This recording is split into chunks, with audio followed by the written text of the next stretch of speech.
السلام علیکم ملګرو. جنید خان ما پرون د مولانا فضل الرحمن صاحب په قافله باندې ډي ای خان ډیر اسماعیل خان کې حمله شوې ده، فایرنګ شوې ده چې د هغې حوالات سره سنوي اپډیټس چې در سره شریکوم. چونکې مولانا فضل الرحمن صاحب دینه مخکې هم یو بیان جاری کړی و چې هغه ویلي چې په ملک کې دوه صوبې یادې کړې وې چې هغې کې حالات ډېر زیات خراب دی او الیکشن د ملتوي شي، چې هغې کې یو صوبه کې پی کې هم یاده کړې وه. نو اوس د مولانا صاحب د حملې نه پس ډېر چې کوم خلک ته وایي چې دا حالات خراب دی او الیکشن دی ملتوي شي. جی دا ټول حالات چې وایي خرابېږي دا د الیکشن ملتوي کېدو دپاره خرابېږي.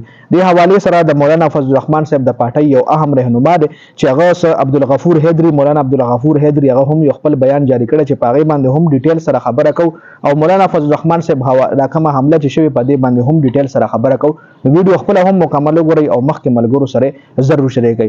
مولانا صاحب باندې چې کومه حمله شوې ده په ډي ای خان کې، مولانا فضل الرحمن صاحب چې کومه قافله وه په هغې باندې چې کوم فایرنګ شوی دی، نو هغې حوالې سره پولیس تر اوسه پورې 3 قسمه بیان جاری کړی دی.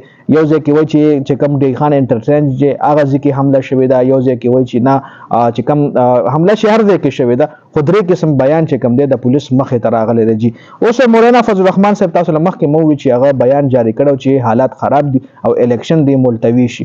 نو اوس د مولانا فضل الرحمن صاحب ډېر مخالفین یا اني چې کوم خلک دي د الیکشن سیاست سره تعلق لري او هغوی وایي چې الیکشن د ډیلی شي، نو دا خبره اوس باندې کړې ده چې ملک کې حالات خراب دي او الیکشن د واقعي ډیلی شي. جی بل ډي خان قافله باندې فایرنګ نه پس مولانا عبدالغفور حیدري صاحب ویلي دي چې جمعیت علماء اسلام قائد مولانا فضل الرحمن صاحب باندې حمله کولو باندې شدید مذمت مونږ کوو. مولانا باندې حمله ریاست د پاره سوالیه نشان دی. مونږ مسلسل دا خبره کوو چې مولانا ته د سکیورټي تھریټ دی او هغه له د سکیورټي تنظیم وکړل شي، فل پروف سکیورټي دی مولانا صاحب له ورکړل شي، خو بیا هم حکومت څه اقدام نه دی کړی. حکومت وایي صرف اطلاع ورکړي. مولانا عبدالغفور حیدري صاحب ویلي چې حکومت صرف اطلاع ورکړي چې سکیورټي تھریټ دی، دهشتګرد به حمله کوي، چونکې دهشتګرد حلیه وایي هم مخې راشي، خو بیا هم د دهشتګردو څه پته نه لګي. جی وایي مونږ وایو چې داسې حالات کې الیکشن ممکن نه دی. مولانا عبدالغفور حیدري صاحب هم ویلي دي چې په داسې حالاتو کې الیکشن ممکن نه دی. وایي نه ججز څه کاروایي کوي، نه سپریم کورټ څه کاروایي کوي او نگران حکومت کې خو هسې موجیان نشته دی، نو هغه هم څه کاروایي نه کوي. او وایي د الله پاک لاک شکر ده چې مولانا فضل الرحمن صاحب الله بچ کړی دی او وایي مونږ د شکرانې نوافل هم ادا کړي دي. دا د ډي ای خان د مولانا فضل الرحمن صاحب چې کوم افیشل پیج دی د جی یو ای، هغې نه مولانا عبدالغفور حیدري صاحب دا بیان جاری کړی. جی اوس په مولانا باندې حمله ډېر خلک چې کوم دی هغوی وایي دا د سیاست مطلب څومره هم پالیټکس والا خلک ته وایي دا د الیکشن لیټ کولو دپاره یو ټیکټس یوز کیږي.